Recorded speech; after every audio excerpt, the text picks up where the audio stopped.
Hey guys, it's Ryan here with HobbiesofaMan. Once again, and today I want to talk about the One Piece live action show. Now, it's not going to be necessarily a positive video. It's going to be more of a, I don't know what to call it, like a rein in your expectations kind of video. And I'm talking about this because I don't think it's something that's been brought up by anyone else, especially not the larger YouTubers that talk about One Piece content. And I think it's actually a good thing that they haven't brought it up because there's no need to be negative beforehand. There's only like you can't be negative just about the idea. You should be kind of open to it. And then when it fails to meet expectations, then you can be upset and angry about how they butchered your favorite series. And even then, maybe kind of keep it light. Don't be too vitriolic about it. But I want to talk about this because the same day or the day after the One Piece live action show comes out, the new season of Wheel of Time comes out as well. And Wheel of Time, in my kind of estimation, is a show that is based on a story that has a lot of similar vibes to One Piece. In the sense that it is a epic of its medium, in the sense that it has this very intense, large, and deep kind of world building. It has this kind of like chosen one that's not necessarily a chosen one kind of character. And it has a lot of other things that are, surface level, very similar. And so I think that they also have kind of a comparable level of world building, at least for the medium that they're in, right? So I think it's also kind of interesting because they're very big, meaningful kind of fantasy series, right? And when the Wheel of Time show came out, there was a lot of excitement and a lot of good things, good feelings, coming forth from the fan base. There was definitely some small group of people that were kind of initially just mean about some of the feelings they had, but in general, it was a really positive thing. And more importantly, the speeches and the conversations and the things that were being told to us by the group that was in charge of creating the show, Rafe Judkins, and the people they work with in Amazon or at Amazon, all had this kind of message that we are making this for the fans. Everyone that worked on this is a fan, and we're going to be trying our best to make this adaptation as good as possible. This is very similar to what's going on with the One Piece live action right now. Everyone that is associated is very much in line with stuff. Oda is also involved, and a lot of things didn't happen unless Oda said so. And as far as I understand it, that didn't necessarily happen with the Wheel of Time because, technically Robert Jordan is dead, but also the two people that are kind of taking his place, which is Harriet, I think is Robert Jordan's wife, and Brandon Sanderson, that guy that kind of finished his series, kind of didn't have that same kind of level of control, but they more or less kind of were happy with the results, right? The thing is that even though all of this information was told to us, all of these feelings were assuaded and massaged into comfort, when the show came out, the show didn't live up to the expectations that were put up by these people, by the people that were telling us, hey, this is a show for fans, by fans. It's going to be a good thing. It's going to be, as best as we can make it. And a lot of the problems came from, first of all, some difficulties that were had, specifically with the last two episodes, because one of the actors suddenly decided to leave the project. I can't blame them too much for that, but the way that it was handled was pretty poor. And the way that the story kind of changed drastically was pretty bad. It was actually quite horrible. It was kind of, I don't want to say disgusting because it wasn't that level of bad, but like it was pretty garbage compared to the rest of the show. And the very clear and underlying message of the story was erased in order to provide a more kind of like gendered perspective. That's how I'll word it. That doesn't really work for what the story is actually ultimately trying to talk about. And so there's a lot of issues with that. And then after, you know, the fan base kind of came up with these issues, then the narrative kind of felt like it changed.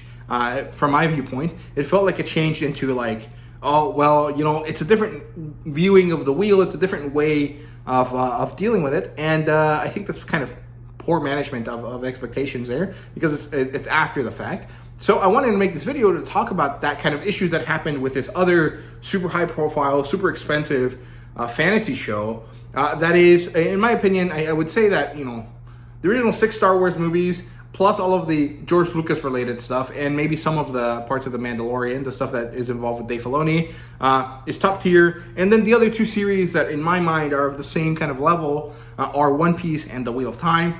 And Wheel of Time kind of has squandered its opportunity to be a great fantasy show, and I really hope that One Piece doesn't. And I want to help people kind of manage their expectations. Like, this is not going to be a one-to-one show. This is not going to be exactly like the manga or the anime. And honestly, maybe it's better that it's not that similar to the anime because of pacing issues. But be open about changes and be willing to understand those changes if they're necessary to be understood. And if, you know, something is actually just purely garbage, then actually kind of voice your concerns and issues. And let's try to be gentle and compassionate and willing to understand situations, but also let's be able to be direct and address concerns. So far, I don't have any concerns with the One Piece show. I feel like it feels very, very good. The trailers are great, but this was also the case with the Wheel of Time show. And so I feel like I've been burned before in such a way that felt really rough. And so I don't really want to be burnt again. So I am pretty cautious about my excitement for the One Piece show. Like, in general, I'm very excited. I think it's a very cool thing, and hopefully it works out well. But the more I think about it, and the more that I remember that the Wheel of Time show also had everything in its favor, also had the same kind of narrative associated to it, by fans, for fans, the more that I'm afraid that this One Piece show is going to be utter garbage. And so I'm hoping that it's not.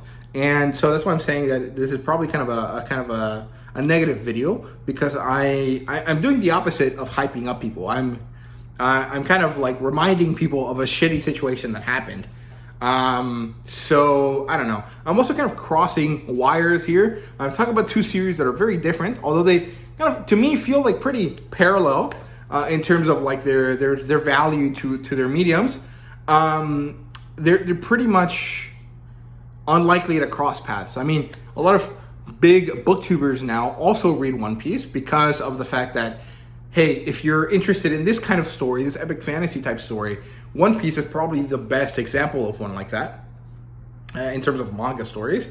But I don't necessarily think that your average Wheel of Time fan or One Piece fan is necessarily someone that is going to cross that wire. And so, or to cross that kind of invisible line between books and comic books, right? And specifically between books and manga. So, I don't know.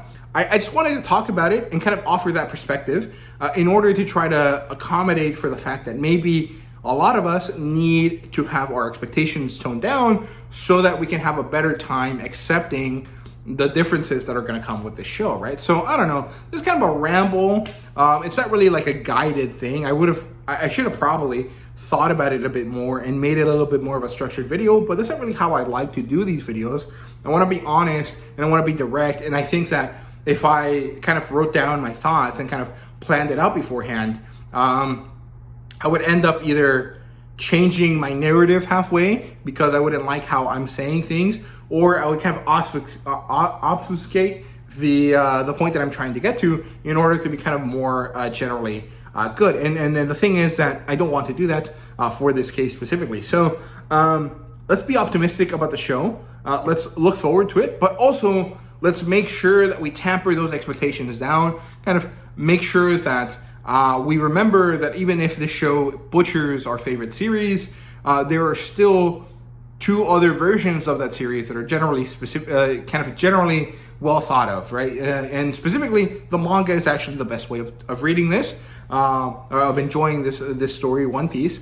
But remember that if the show butchers it, it's not the end all be all, because we still have the anime, if you're interested in that, and if not, we still have the manga, and it's insanely accessible to at least people in the US, since you can just get it on the Shonen Jump app for pretty cheap, right? So, yeah, also we have to remember, as fans of the series, that the live action show is not necessarily made for us. It's made for people that might have a mild interest in the series, but have never kind of jumped into it the same way that other people have because of, whatever problem it might be.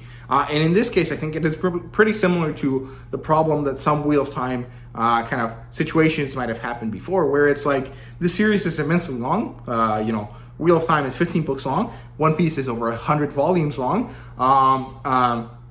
So a lot of people might be interested, but they're not willing to sit down and start consuming the story without kind of a kick in their butt to kind of get them started, right?